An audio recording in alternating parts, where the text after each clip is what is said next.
Welcome back. I'm Tyler, you're watching Scarfing Scarves, and welcome to the 45th installment of last week Lolita News. At the top of the segment, Flower Egg Garden remains amazing. All of you who slept on it can fight me, and of course Angelic Pretty released another berry print in spring that sold out quicker than you can say, wake me up when they slap 50 pastries on it and call it Strawberry Whip, the only fruit frock that actually matters. Meanwhile, Fancy Candy released to a chorus of what the fuh, no one knows why it has belt loops when there is clearly no belt. These loops do not continue on the back. Sources are mixed on how we're supposed to hold up a belt that isn't included with loops that are equally non-existent on a dress that should have been culled the moment it started to mutate from a 90s jacket gone awry. Why would they do this to an otherwise fantastic print? Was what they did to Lovely Bathroom not enough, or has this brand strayed so far from God's light that they've gone from sordid negligees straight to vestigial belt loops entirely out of spite? Speaking of design decisions that might have been made under duress, Metamorphose has flipped the table on floral prints this season to instead copy-paste a bunch of cats to a skirt. This reporter has officially dubbed this release Control-V Kittens. And sources are mixed as to what's more jarring, photorealistic felines floating in an environment with a completely different resolution, or the fact that it having said cats is enough for me to actually like it despite myself because my soul is weak to small animals that will wake you up at 3 a.m. to announce that they can see 0.01% of the bottom of their food bowl, and that means it is now empty. Cue me getting up to shake the bowl, and lo and behold, it is magically full yet again. Speaking of magic, the man with the disappearing schnoz is back at it again, this time with a collaboration between his own brand and Lwln. The culmination of the combined brand's efforts come complete with bicep poofs, a headdress tied together with questionable adhesive, and tights with a conveniently placed stairway leading right up into your ass. The neck to collarbone cage effect is pretty cool once you get past the stairway to God's blind spot, and experts agree that the fact that it doesn't come in a variation of black and blue is a bold choice for a brand known for exactly 2 colors. The goth hooker heels are sold separately. Meanwhile, as that about wraps up the week, we turn towards last week Lolita News' next special segment. Another ride into the hellish abyss that you could have entirely avoided if you had closed the tab and done nearly anything else with your time. Welcome to Goddammit, Japan. It all started in Ruffle Chat. An OP posted a nightmarish print by Japanese brand Jane Marple by the name Tribal Sambo. The print was released in 2014, and the OP rounded off a brief history of the racial stereotypes included,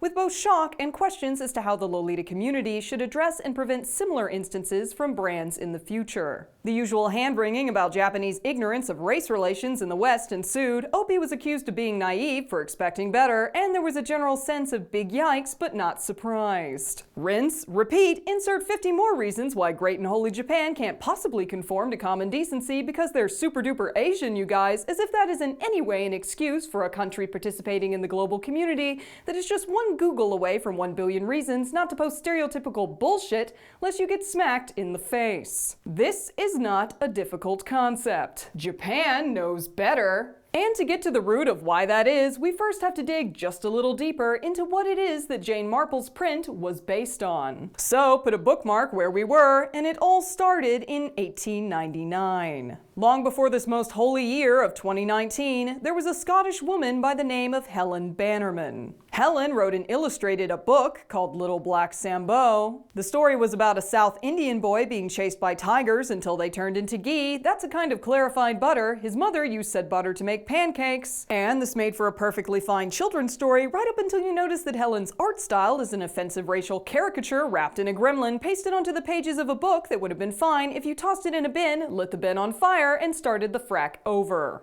Just for kicks, here's a story about white children published in the exact same year. Is it just me, or is that contrast deeply uncomfortable on an almost spiritual level? So, not the best start, but it's 1899 and Little Black Sambo gets published and is an all-around success. Which brings us to 1953 in Japan, when Iwanami Shoten Publishing got a hold of the story, an unlicensed version, with art by Frank Tobias, first published in the USA in 1927. Frank's version of Little Black Sambo featured an African boy instead of Indian. The art style was yikes tier racist. It didn't contain a single one of Helen's illustrations, but it managed to pack a whole whopper full of American ignorance, which Japan then picked up in 1953, thought they had the original, and sold over 1 million copies before the books were pulled in 1988. So, in short, Helen's butter boy made it to America, my country said hold my beer, we'll make him black, and Japan stumbled into that noxious mix of racial stereotypes and malice, and came out with a case of imported American racism, which they took the opportunity to spread like ill-informed nuclear fallout, Fukushima style, against the entire country to the tune of 1 fracking million copies.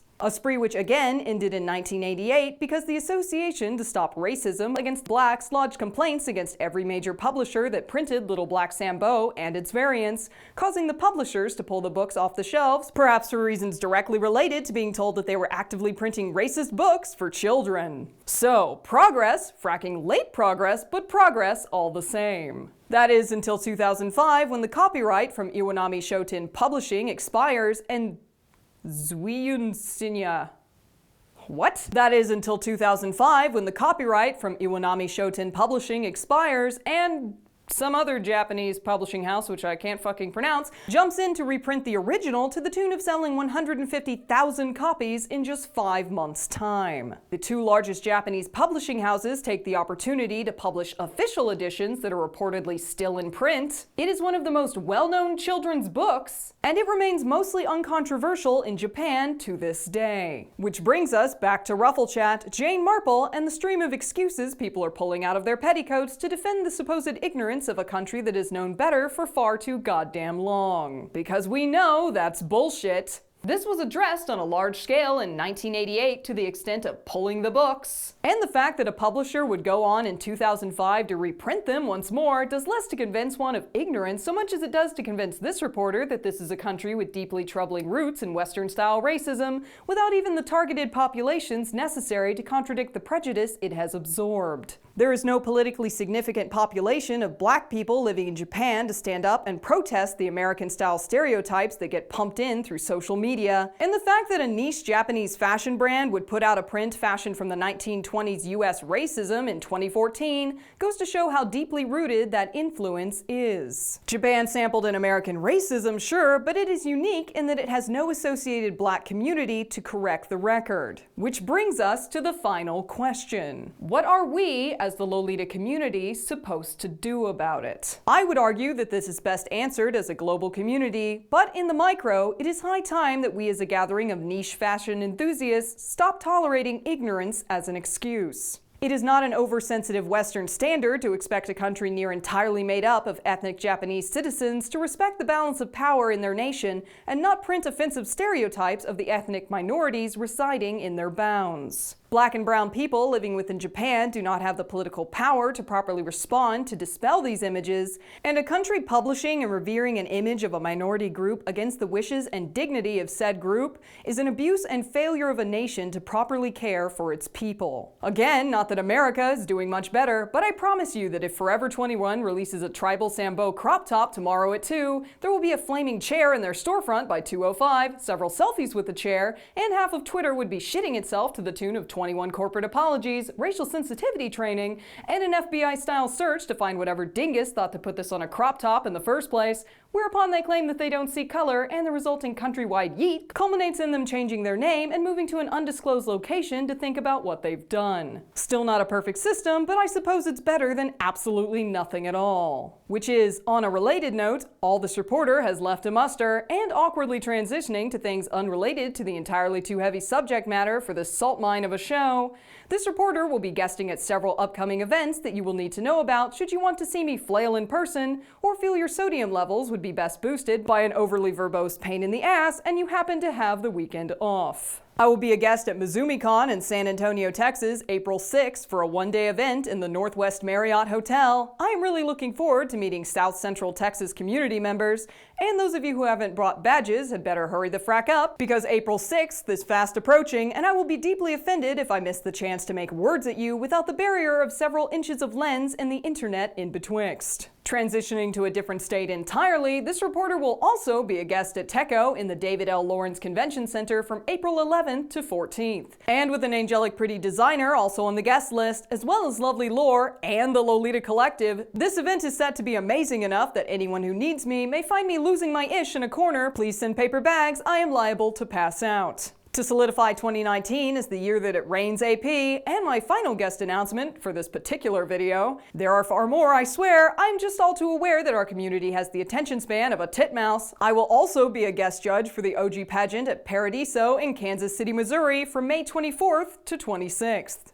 Angelic Pretty USA will be in attendance, and Paradiso has been told that AP USA has been granted special fashion show pieces for the event all the way from the Japanese branch. This means that Paradiso's fashion show will have some exclusive looks for attendees to see. And this reporter cannot begin to describe their excitement. Aggressively shaking a helium-addled rooster doesn't begin to compare to the shriek I sent across this news station, if by station you mean house, and if by house you mean place occupied by a now very startled cat, and a man who's currently reconsidering his reasons for dating me as long as he has. Paradiso just got even more awesome. I'm going to need May to hurry the frack up. 2019 is just dunked on 2018. I cannot wait to see you all at such amazing events. I'd like to thank you all for inviting me out, and as that's all the time we have for tonight, you should know that this show is sponsored in part by BB&B. I maintain that their jewelry is the angelic pretty of deco gorgeousness. They remain my favorite brand, and you can check out their shop at bbnb.net if there's any left after I go full magpie and buy every shiny object I can find. I'd like to take a moment to thank my patrons whose most recent input has allowed me to put together something new for Lwln. And should you like to join their number, you can head over to patreon.com/lastweeklolitanews for more reasons to do near anything else with your time. Thanks again, guys, and I'll catch you next time. I think there was a spider on my foot, and that was really fucking distracting as I finished that line. I was like, no, Tyler, do it for the show. Don't flinch. Don't flinch. Shit.